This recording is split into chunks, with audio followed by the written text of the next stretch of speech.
What actually drew you to hardcore?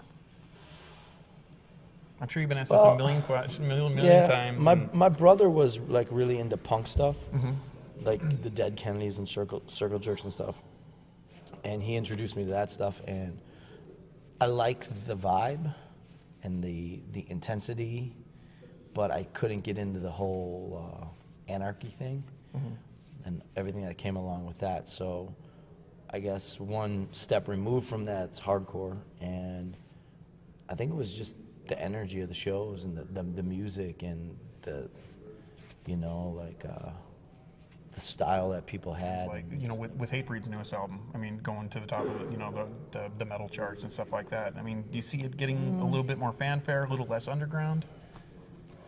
Or you think it's always just going to be... I think there's always those bands that get noticed and get above the underground, so they get a little more mainstream. But I think right now, all that stuff's already come up to the surface, and what remains in a traditional hardcore sense is always going to stay small, because I don't think the insanity in the type of music played isn't that accessible to people.